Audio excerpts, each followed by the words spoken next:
Alors Michel, bonjour, comment vas-tu? Bien, bien. Alors moi je te connais un petit peu en tant que chanteur parce que je suis venue te voir donc quand tu faisais Les Misérables, non c'est pas Les Notre-Dame Misérables. de Paris. Notre-Dame de Paris, je voyais Les Misérables Parce ici. qu'on a fait Les Misérables oui, juste après, un mois après alors. Oui c'est ça. Non donc tu jouais Frollo, Oui.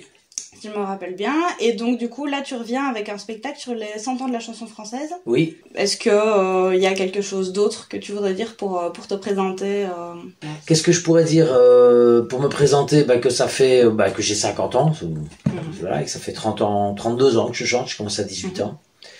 Et que voilà, j'ai fait beaucoup de spectacles, aussi beaucoup d'animations, des choses avec des orchestres, puis des belles grandes comédies musicales, des beaux spectacles, un peu de tout.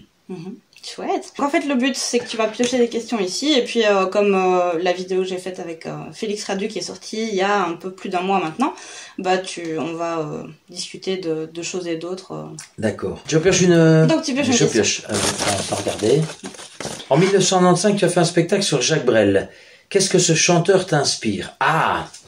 Alors, beaucoup de choses. C'est un chanteur qu'il faut aborder avec respect, avec humilité, mais aussi sans crainte. Pourquoi avec respect? Parce que c'est une icône. Jacques Brel, c'est un artiste qui est connu dans le monde entier, qui a encore maintenant, en 2020, alors qu'il est mort en 78, des fans et des admirateurs dans le monde entier, qui a laissé une œuvre absolument intemporelle et pour certaines chansons encore très modernes. Humilité parce que évidemment il faut être humble devant un tel monument, et puis ensuite sans crainte parce que il y a une façon sans embûche, sans difficulté d'aborder Jacques Brel, c'est de revenir à la partition en fait. Donc ce qu'il faut faire d'abord, c'est revenir au texte, revenir à la partition, c'est-à-dire juste une ligne mélodique plaquée sur quelques accords, et à partir de là, on peut apporter sa propre interprétation. Et si par moment ça ressemble un peu à du Brel, c'est pas grave, et puis si ça ne ressemble pas, c'est pas grave non plus, puisque le but de chanter Jacques Brel, c'est toujours quand même de faire redécouvrir les chansons. Brel était un interprète tellement immense, tellement important dans son interprétation, que il en arrivait lui-même parfois à faire oublier que une chanson c'est une interprétation, mais c'est aussi des paroles, c'est aussi une musique, c'est aussi un arrangement musical, c'est aussi toute une série de choses. Alors évidemment, l'interprétation sert toujours le sens des paroles, c'est clair, mais on peut raconter aussi d'autres choses. Et alors j'ai pas chanté qu'en 95, parce qu'en 95 j'avais 25 ans, donc j'étais vraiment très jeune. Et du coup je me suis appuyé sur des orchestrations plus modernes en 95, c'est pour ça que ça s'appelait Brel Nouvelle Couleur. Par la suite, avec l'âge, j'ai osé le faire de manière un petit peu plus classique, c'est-à-dire avec des orchestrations plus proches de l'original, parce que j'avais réussi à m'en détacher, toujours avec beaucoup de respect.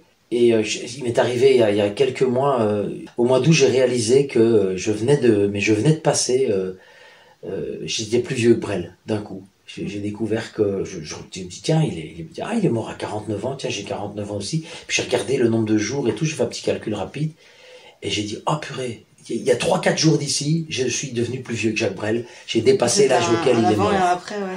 Ça, c'est quelque chose d'impressionnant, parce que j'avais 8 ans quand il est mort, donc... Voilà, je suis plus vieux que Jacques Brel. C'est terrible. C'est terrible.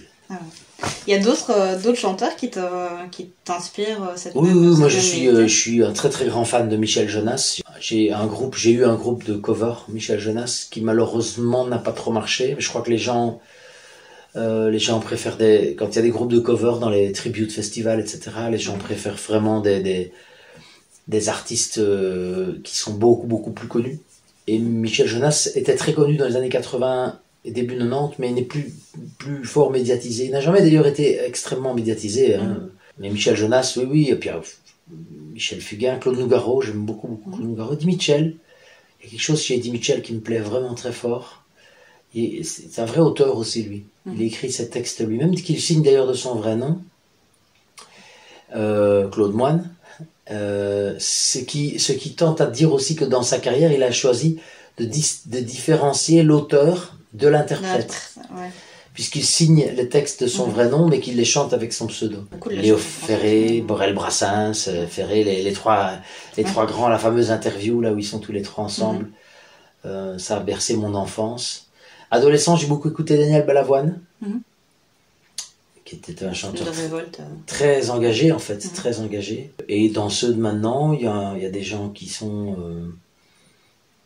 pas inintéressants non plus, mais je suis moins au fait.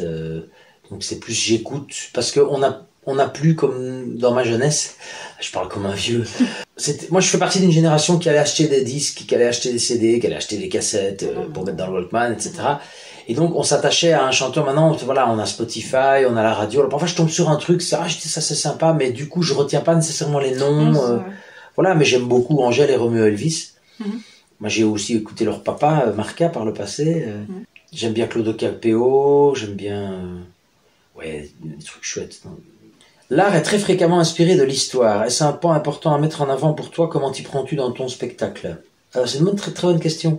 De manière générale, je ne m'inspire pas beaucoup de l'histoire, mais plus de l'actualité. Maintenant, ici, dans le spectacle 100 ans de chansons françaises, forcément, il y a un aspect historique qui est très important, mais c'est de l'histoire contemporaine. Pourquoi? Parce qu'à la base, le spectacle, c'est 1918-2018, 100 ans de chansons françaises. Il a été conçu. Le spectacle, j'ai commencé à travailler dessus en 2016. Et le but était d'avoir une façon originale de commémorer le centenaire de l'armistice. Et donc, je voulais que, au-delà des commémorations, les mecs dans les tranchées, les gaz moutardes, les premiers tanks, les coquelicots qui repoussent et tout le truc qu'on nous avait déjà servi en 14 et qu'on allait nous resservir en 18, je me suis dit, il manquait quelque chose. Un truc que personne n'avait fait, c'était vraiment raconter un siècle d'histoire à travers les chansons.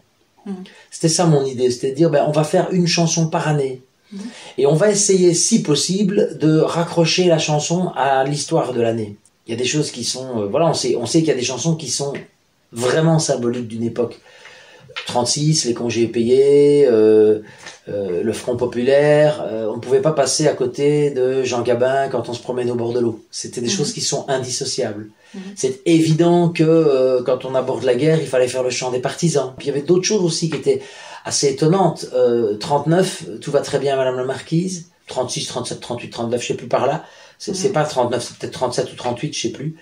Mais c'est fou de se dire que rien ne va, quoi. C'est le moment où les nazis sont en train depuis une dizaine d'années de réarmer complètement l'Allemagne, de construire des tanks. Donc oui, l'histoire influence la chanson. La chanson intervient dans l'histoire. La chanson peut aussi influencer l'histoire dans l'autre sens. Et on sait par exemple que dans le clash Mitterrand-Balavoine, on sait que l'intervention de Balavoine a eu des suites dans la politique de Mitterrand une fois qu'il a été élu. C'est pas pour rien qu'il a mis Jacques Lang à la culture, qu'il a créé la fête de la musique, qu'il voulait toucher les jeunes et tout ce qui permettait de toucher les jeunes. On peut penser que ça a été influencé par le clash avec Balavoine. Donc ce sont des éléments importants de l'actualité. Voilà. Il y a plein d'exemples comme ça. Voilà, parfois c'est anecdotique, mais... Il faut venir voir le spectacle pour avoir plus d'exemples. Oui. Mais c'est après le spectacle, voilà, dans le spectacle, c'est une chanson par année, une année par chanson. Donc il y a 100 chansons, il y a 100 années. Donc parfois c'est un couplet, un refrain, ça va très vite. Parfois on s'attarde, on prend un peu plus le temps. Par exemple, on met pas Jacques Brel dans un medley. Jacques Brel on fait en entier. Pareil pour Léo Ferré. Voilà, donc il y a quelques chansons qui sont mises en entier pour ces raisons-là. Un montage photo passe derrière toi pendant ton spectacle sur la chanson française. Comment l'as-tu créé? Bonne question. Justement, j'en parlais. Il y a les projections vidéo pendant tout le spectacle. Donc d'abord, moi, j'ai choisi les chansons et puis j'ai choisi ensuite à quoi les raccrocher par rapport à l'actualité. C'est-à-dire que je me suis dit, tiens, voilà, quels sont les éléments dans l'actualité qui sont soit incontournables de cette année-là, soit illustre la chanson que je suis en train de chanter. Par exemple, Miss Maggie de Renaud, on sait que c'est une chanson qu'il avait écrite pour Margaret Thatcher suite au drame du Hesel. Donc j'ai mis des images des manifestations de mineurs en Angleterre, la répression des manifestations de mineurs, et puis le drame du Hesel, et Margaret Thatcher et Reagan qui représentent les années 80 ultralibérales. Donc voilà, comment est-ce qu'on choisit les images? On a la chanson, on a choisi la chanson pour des raisons musicales, des raisons, voilà, tel chanteur on l'a mis en telle année et tel autre en telle année. Et en prenant chaque fois une chanson phare de chaque chanteur.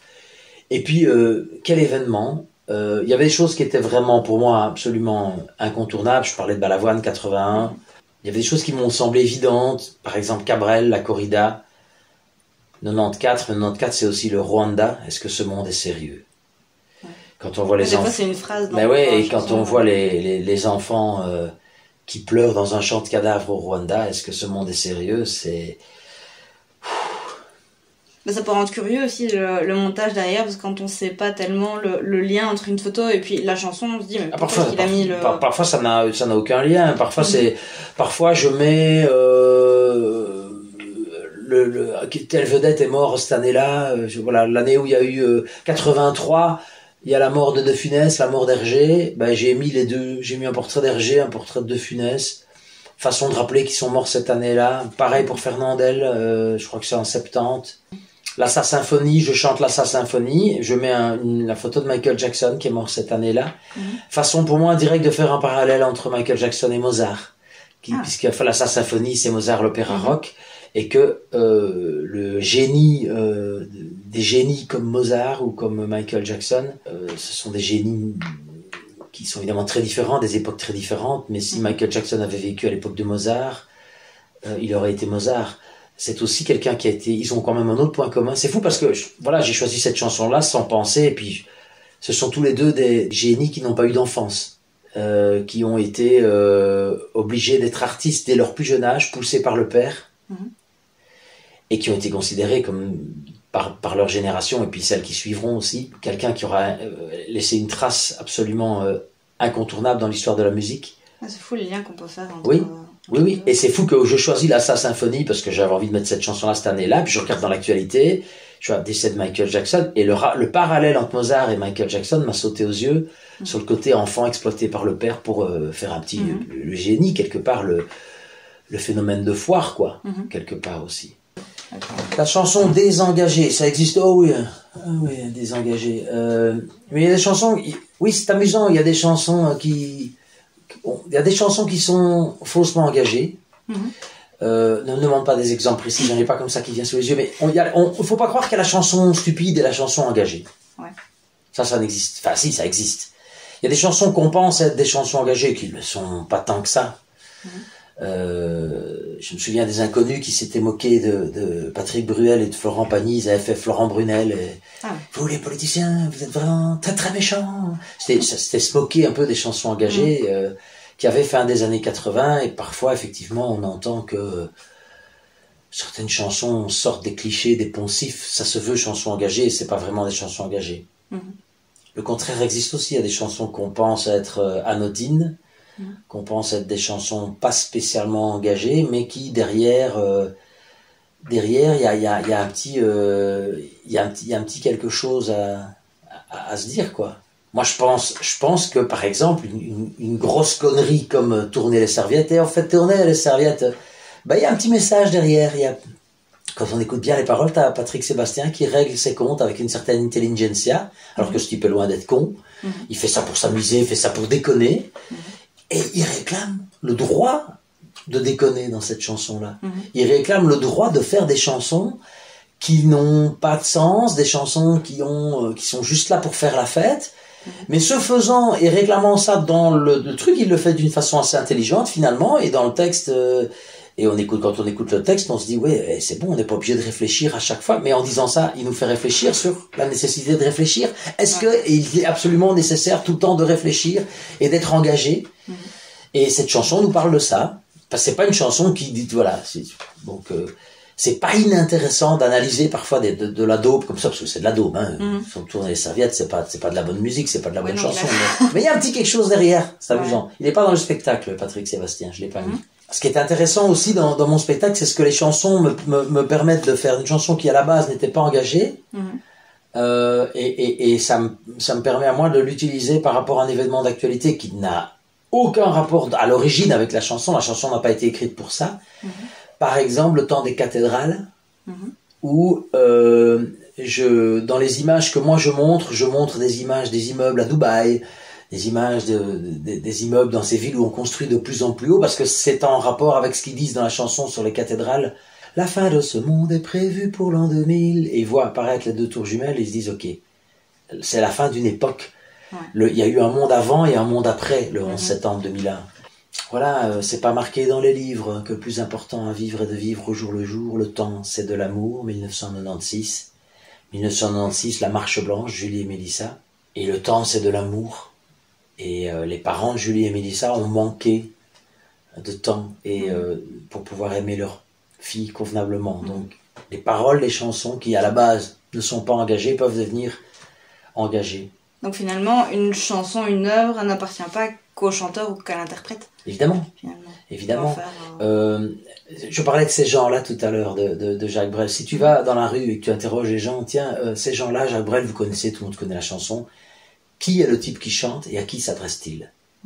Tu vas avoir pour chaque personne, une réponse différente. Jacques Brel disait qu'à partir du moment où la chanson est écrite et qu'il commence à la chanter, elle ne lui appartient plus, elle appartient aussi à celui qui l'écoute, à celui qui l'entend et qui se raconte une histoire, et que parfois lui-même, dans certaines chansons, ne savait pas très bien au moment où il avait écrit vers quoi il allait aller. Il explique dans une interview que c'est en chantant la chanson qu'il fait vivre aussi l'histoire de la chanson, et que parfois l'histoire change après quelques interprétations, mais que généralement une fois qu'il l'a chanté 3-4 fois, il a fixé l'histoire dans sa tête, quoi. L'histoire est toujours la même, mais que c'est pas nécessairement celle qu'il avait voulu écrire. Ah ouais. Et moi, c'est ça que ça m'a intéressé quand j'ai entendu ça en interview. Ça m'a légitimé le fait de me dire, eh ben d'accord, ok, alors je vais revenir à la partition, je vais revenir au texte original, et je vais peut-être raconter une autre histoire que Maître Jacques. Dans le spectacle 100 ans de chansons françaises, on sent assez souvent ton passé d'imitateur. Comment t'es-tu préparé pour interpréter ces chansons? Oui, oui, je sais pourquoi tu dis ça, parce que tu as vu la vidéo de la toute première version du spectacle, où effectivement j'ai cédé à la tentation de l'imitation par moment. Il y a plusieurs étapes dans l'imitation. On parlait à l'instant d'un imitateur de Jacques Brel. Il y a ne pas imiter du tout, chanter avec ta propre voix, ta propre façon de faire, etc. Et puis il y a chanter avec ta voix, mais avec les intonations de quelqu'un. Ça, c'est j'allais dire, c'est l'étape 1 de l'imitation. Et c'est ce à quoi je suis parvenu maintenant dans le spectacle. Puis l'étape 2, c'est d'essayer, c'est ce que j'appellerais le cover, le tribute, quoi. On essaie de chanter, d'être le plus possible la copie conforme de la personne qu'on imite. C'est ce que font finalement à peu près tous les groupes de cover, tous les groupes qu'on voit dans les tributes festivals, etc. Ils essaient d'être le plus proche possible de l'original, de ressembler le plus possible à l'original. Voilà, pour être le meilleur sosie officiel ou sosie vocal ou sosie même physique parfois. Certains, comme la voix de Johnny par exemple, la voix de Johnny n'est pas un sosie physique, mais c'est un sosie vocal absolument parfait. Tu n'entends pas la différence entre c'est Guégan, entre Jean-Baptiste Guégan et Johnny Hallyday. Ça, c'est l'étape 2 de l'imitation. Puis il y a l'étape 3 de l'imitation, c'est l'imitation pour faire rire. C'est la parodie, c'est on va exagérer, on va grossir le trait, on est dans la caricature à ce moment-là. L'imitation dans la culture anglo-saxonne, on voit ça avec les imitateurs canadiens quand ils débarquent en Europe dans les festivals. Les imitateurs sont dans cette culture de performance au sens anglo-saxon du terme, c'est-à-dire ils essayent vraiment de copier le sosie vocal parfait de l'original, et d'ailleurs ils ne prennent même pas la peine la plupart du temps de changer les paroles. Contrairement à des Laurent Gérard ou des gens comme ça qui sont voilà, ils changent les paroles, ils sont dans la caricature. Thierry Le Luron était comme ça. Grégorio par exemple, lui il s'inscrit dans la performance à l'américaine, à la nord-américaine. Et c'est vrai que j'ai fait quelques imitations dans ma vie. J'ai jamais été imitateur, mais j'ai eu quelques imitations que j'intercalais comme ça, plic-ploc, dans différents spectacles. Et dans la toute première version du spectacle, celle que tu as vue sur le lien caché que je t'ai envoyé, effectivement, il y a eu 2-3 moments où j'ai un peu copié Johnny, Gainsbourg, etc. Mais maintenant, j'essaye plus d'être vraiment dans l'étape 1, c'est-à-dire chanter à la façon de. Je n'ai jamais voulu, en tout cas dans ce spectacle, aller au dernier stade.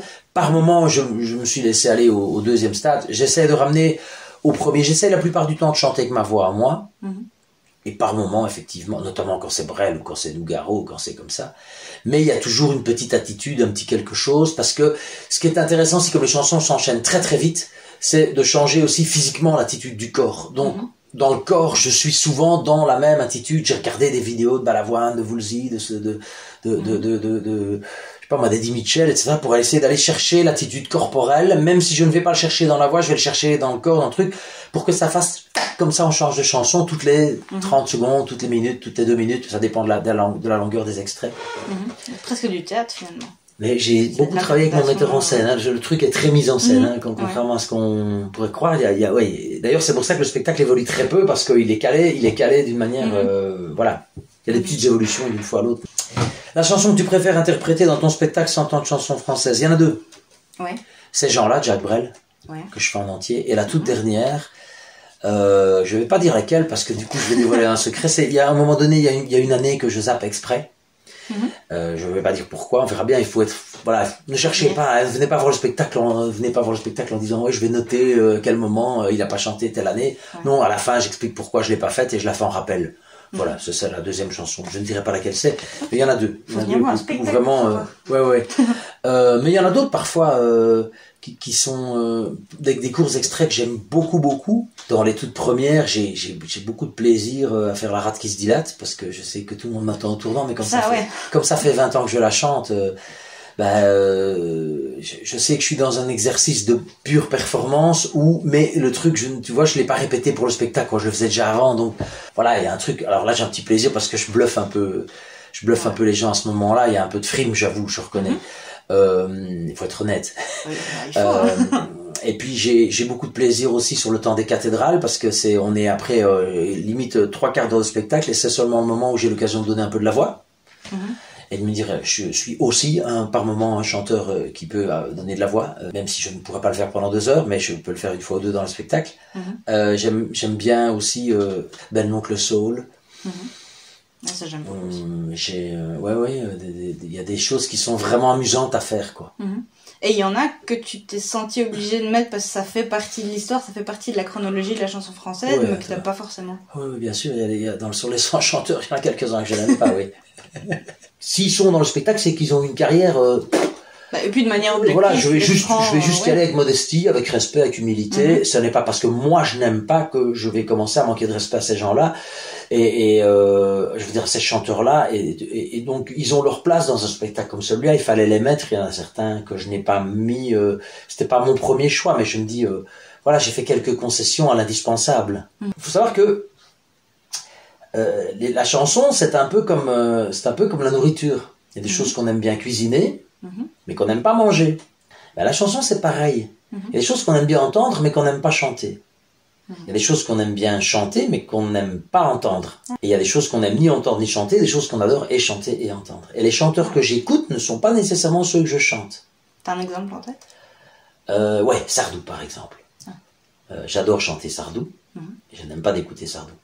Johnny, j'adore chanter Johnny, je ne suis pas grand fan de Johnny. Parce que ça te demande une compétence. Mais non, on est dans l'ordre de, je voudrais que je fasse la comparaison avec l'aliment, parce que c'est dans l'ordre, c'est valable pour moi, ce sera différent chez quelqu'un d'autre, mais c'est de l'ordre de ce qui se passe dans la gorge, dans la bouche, c'est au moment où ça passe, ça correspond à la façon dont ma tête, ma gorge, ma voix est faite.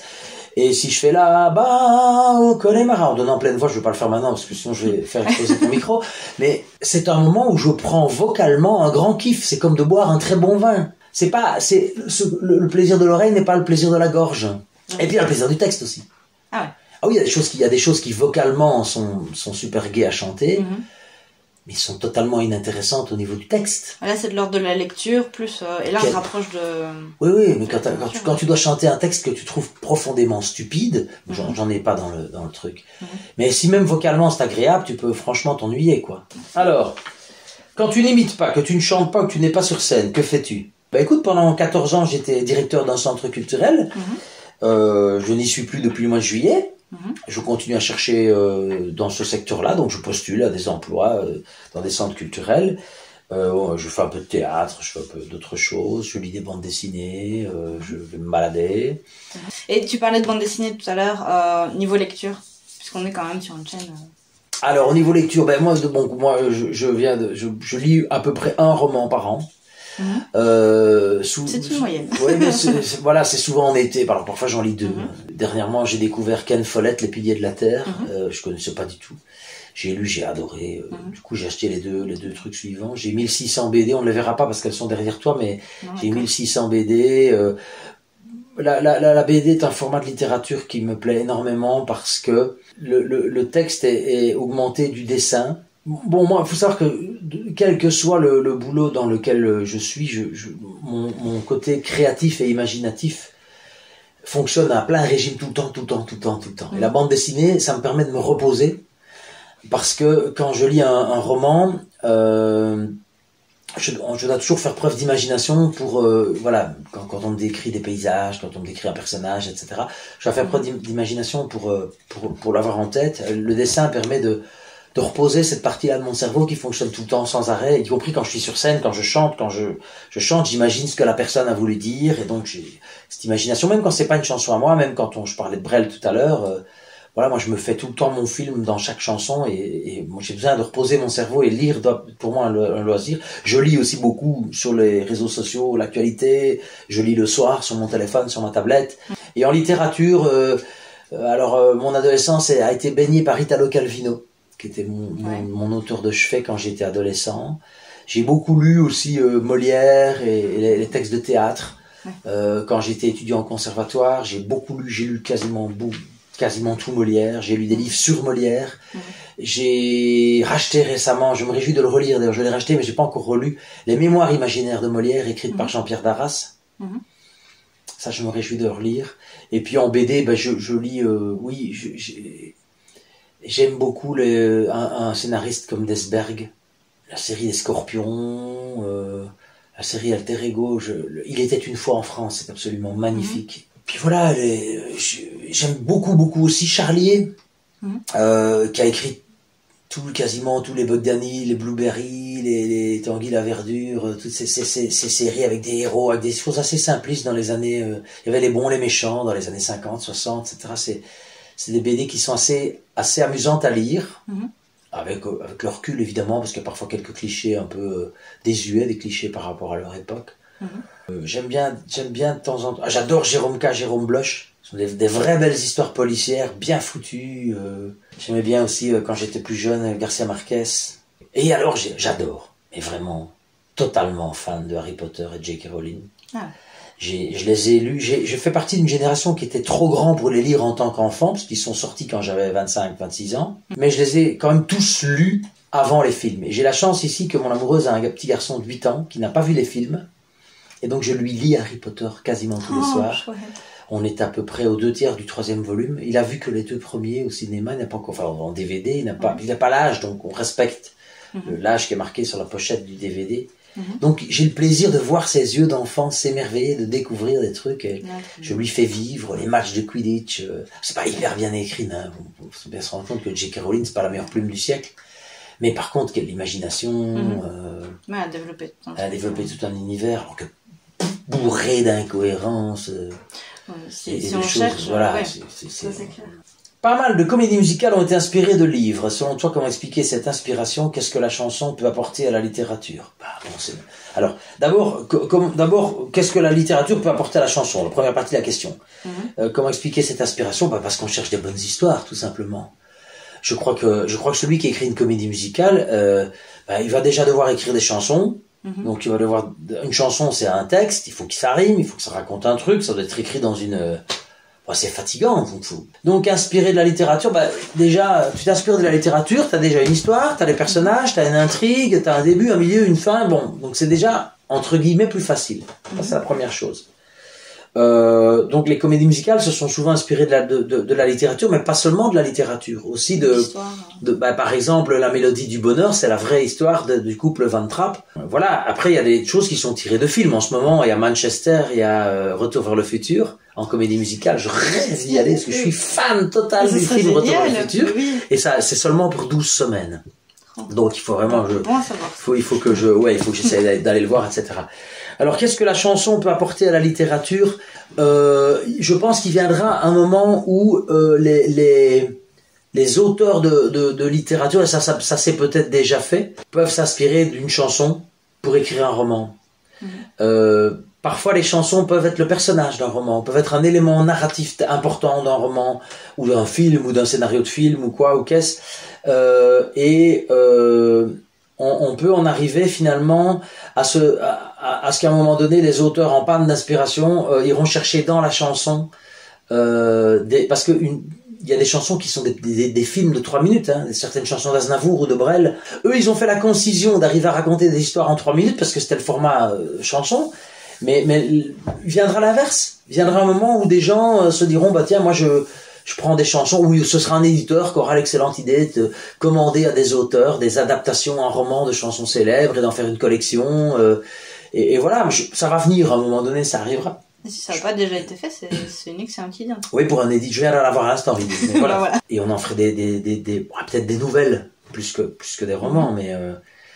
déjà rien qu'un recueil de nouvelles sur cette idée-là, ce serait excellent. Oui. Mais donc du coup, la littérature apporte à la chanson ce que la chanson peut apporter à la littérature. Oui, je pense que les deux s'enrichissent parce que le tout forme la culture. Je prends un autre exemple. Bon, dans Les Misérables, dans le roman de Victor Hugo, il y a un personnage qui moi, m'intéresse vraiment très fort. C'est celui que j'ai joué, évidemment, c'est Javert. On voit sur la photo qui est là. Parce que la plupart des adaptations, en fait, noircissent le personnage de Javert, qui est déjà très noir dans le roman. Hein. C'est un flic complètement rigide. Et on n'explique pas pourquoi il est rigide. Ni dans le roman, ni dans les adaptations. Et Valjean, on en fait quelqu'un de foncièrement bon, etc. etc. Bah, les méchants, les gentils, quoi qu'il y ait des gosses. Oui, c'est déjà comme ça dans le roman de Victor Hugo, mais Javert a des raisons d'être comme il est. Il faut relire Les Misérables. Et de son point de vue, Valjean, c'est pas un brave type, c'est pas un bon type, c'est un type qui a volé Petit Gervais, le petit Savoyard, il a volé de l'argent, il reste convaincu, même si l'évêque a dit le contraire, que Valjean a volé les gens de l'île à l'évêque, c'est une réalité.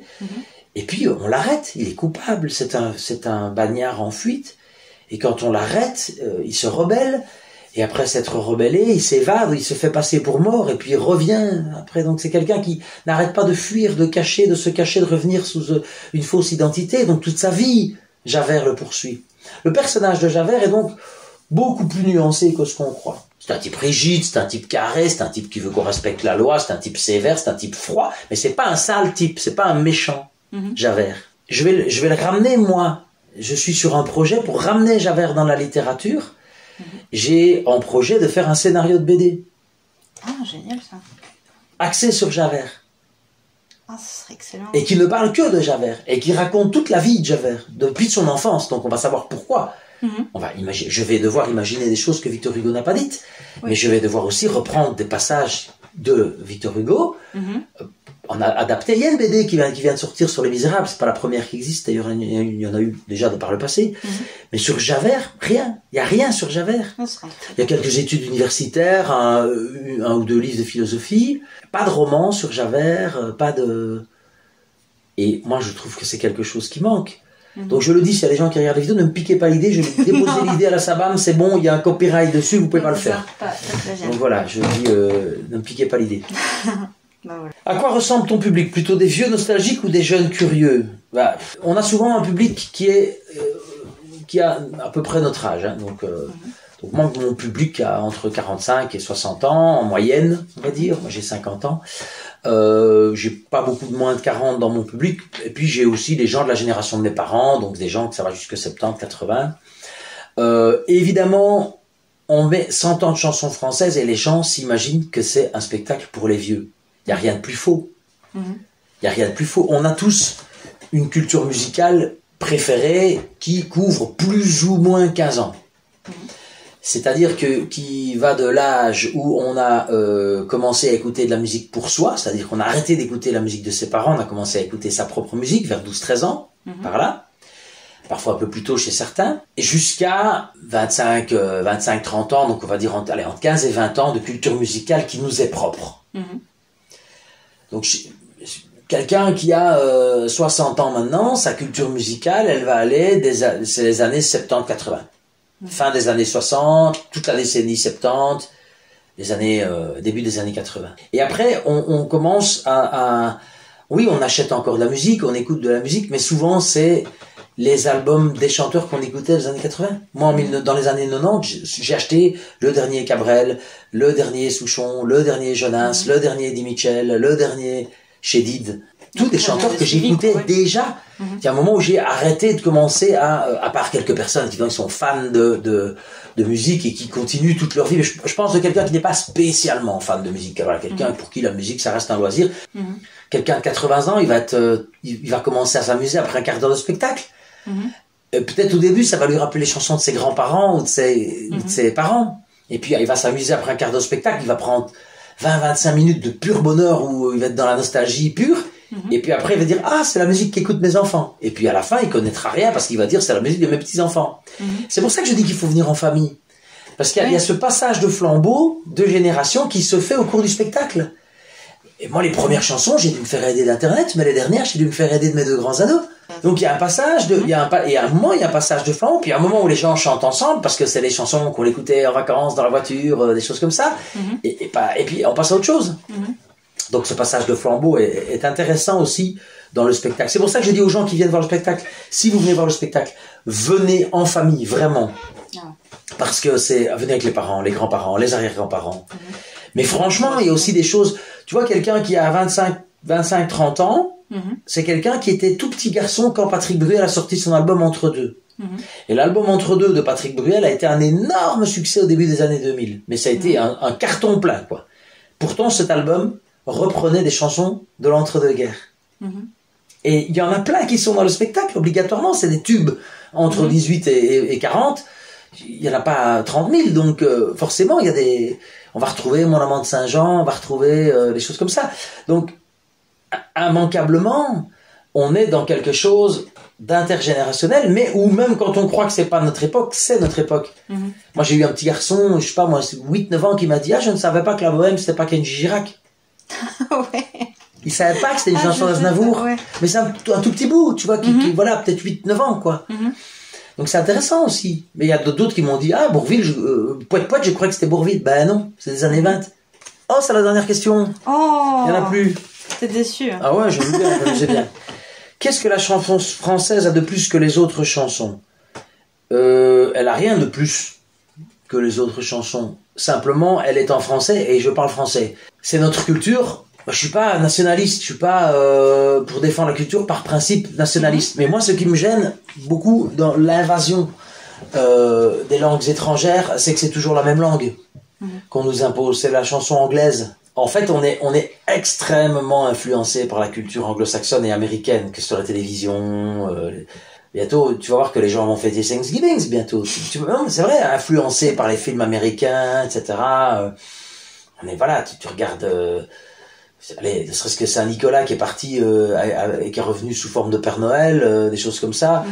Santa Claus, c'est Saint-Nicolas. Le Père Noël, c'est Saint-Nicolas, c'est la même chose. C'est juste qu'on l'a pas expliqué aux enfants. Alors, oh, Saint-Nicolas, Père Noël. Mais ce Père Noël, avant 44, enfin, déjà en 18, quand les Américains ont débarqué. Toute la musique qu'on écoute, mais j'écoute aussi Queen, j'écoute les Beatles, j'écoute des groupes de maintenant, j'écoute de la musique anglo-saxonne aussi.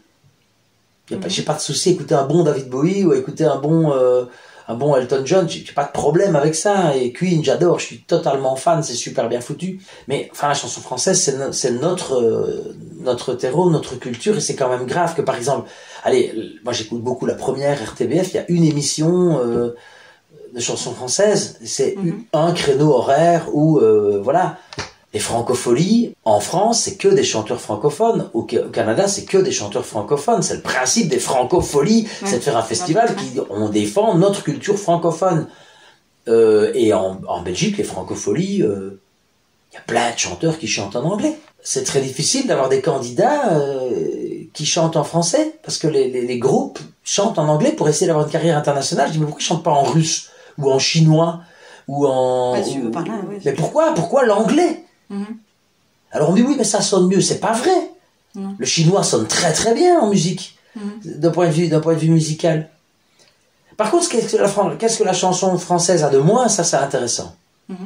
La chanson anglaise, elle a quelque chose en plus que d'autres langues certainement ont, mais en tout cas qui est très présent chez les anglo-saxons, c'est que les anglo-saxons considèrent que les mots, ce sont des sons. Et on utilise les sons pour la façon dont ça résonne. Les sons que les mots procurent et qui sont comme des instruments de musique. On va mettre des S ou des T ou des trucs, etc. donc les consonnes, les voyelles utilisées sont plus importantes que le sens des paroles. C'est une approche plus phonétique qu'ici on est plus sur le sens, sur la beauté du mot, mais sur ce que ça raconte, quoi. Oui.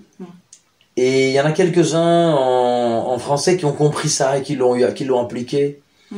C'est le cas de Serge Gainsbourg, qui a beaucoup plus utilisé la sonorité des mots que le sens des mots. Ex-fan des 60s, petite baby doll.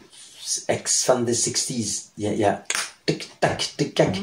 Brel, c'était autant, ou Bruxelles, c'était autant. Ça, c'est des choses où on est dans de la musique, on n'est pas dans... On s'en fout du sens des paroles. Là. Quand on voit, par exemple, l'adaptation anglaise de Comme d'habitude de Claude François, cette chanson, Comme d'habitude, c'est très très laid, en fait. Les longues notes aiguës poussées avec des U ou des I. Non seulement c'est pas beau pour l'oreille, mais c'est désagréable à faire comme chanteur et c'est désagréable à entendre comme auditeur. Il y en a pourtant 2 chansons qui ont été un grand succès. C'est le blues du businessman. J'aurais voulu être un artiste. Et on tire sur le i. Et si on réfléchit bien, il aurait dit j'aurais voulu être une patate, parce que ça sonnait beaucoup mieux au niveau. Bon, l'exemple de Comme d'habitude, c'est flagrant. Comme d'habitude, c'est pas super beau. I did it my way. Offre beaucoup plus de musicalité. En passant d'un U à un A. Donc la sonorité est beaucoup plus importante, parce que My Way ne raconte pas du tout la même histoire que Comme d'habitude. Non, c'est clair, ouais, ça n'a strictement rien à voir au niveau des mots. Et dans les années 60-70, quand les gens traduisaient, les yéyés notamment traduisaient toutes ces chansons américaines, ils faisaient vraiment cette erreur ils faisaient cette erreur de se baser sur le sens dans leur traduction, et ça donnait juste n'importe quoi. Il y a des traductions qui sont quasiment littérales, et ça ne sonne pas en français. Vous êtes attention au fond, mais pas à la forme, quoi. Mais il y en a qui l'ont fait aussi sur le son, par exemple, quand tu as Dick Rivers qui fait « Moi, j'en suis fou pour Love, Love Me Do », il garde le « ou ». Ça n'a rien à voir. « Cette fille, oh, j'en suis fou », il garde le « Please, Love Me Do », en disant « I » ou. Il garde le son, c'est plus malin. Ça raconte pas du tout la même chose, mais c'est ce que Paul Anka avait fait avec Comme d'habitude, qu'il a traduit en My Way, parce que ça sonnait pas, et il a fait un truc qui sonne à la place. Donc quand ça sonne, on garde dans un sens, on garde le son, dans l'autre sens, on ne garde pas le truc. La chanson française, ce qu'elle a de plus que les autres à mes yeux, c'est qu'elle raconte vraiment des histoires. C'est qu'il y a cette culture de la littérature. Et on le retrouve aussi dans la façon de mixer les chansons. Un mixage à la française, t'as la voix et puis les instruments. Et un mixage à l'américaine, c'est la voix est un instrument parmi d'autres. Je sais pas ce que je pourrais te dire de plus sur le sujet. Bah c'est déjà... on a déjà pas mal, là. Oui, hein. Oui. On va juste revenir sur ton actualité. Mon actualité. Ce que tu fais pour le moment. Donc après avoir fait mon actualité, donc là je sors d'un long tunnel de spectacle où j'ai eu le plaisir de faire vraiment plein de choses différentes pendant 3-4 mois. C'était vraiment très très amusant parce que j'ai été aussi bien invité pour les 30 ans de set de Didier Boclainville. J'ai joué un petit rôle dans une pièce de théâtre bien burlesque et bien rigolote à la Bouffonnerie. J'ai fait Frollo dans Notre-Dame de Paris, je fais Javert dans Les Misérables. J'ai fait un spectacle sur les humoristes chansonniers du début du XXe siècle à Wavre qui s'appelait Pot pour rire dans le cadre du festival Zygomaticomaca. Je me suis amusé comme un fou à faire tout ça, mais c'était juste épuisant, faire passer comme ça tout le temps d'une chose à l'autre. Ce qui me reste maintenant, c'est mon spectacle 100 ans de chansons françaises que je vais encore jouer 8 fois d'ici à la fin de l'année. Donc on est en mars, avril, mai, juin. Je vais encore le jouer 8 fois d'ici la fin de la saison. Et puis dont les 2 fois prochaines au Trocadéro. Et puis je le joue encore une fois la saison prochaine, et comme je te le disais tout à l'heure, j'ai écrit aussi, j'ai commencé à écrire un scénario de BD, j'ai commencé à écrire une pièce de théâtre avec mon amoureuse, et puis on écrit aussi des sketchs.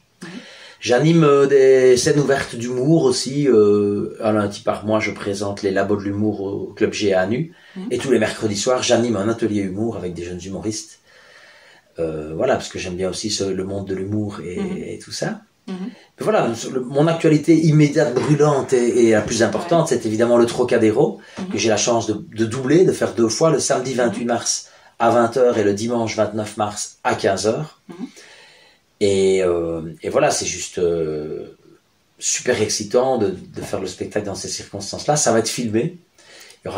On va faire un DVD, mais ce sera pour ceux qui n'ont plus de lecteur DVD, ce sera aussi disponible en streaming, mais ce sera payant. On retrouve pas mal d'actualités sur ton site internet. Hein. Oui, micheldezoby.com, mais voilà, c'est un petit site qui, pour ceux qui n'ont pas Facebook, le mieux pour ceux qui ont Facebook, c'est Michel Dezoby, page artiste sur Facebook, et Michel Dezoby artiste sur Instagram.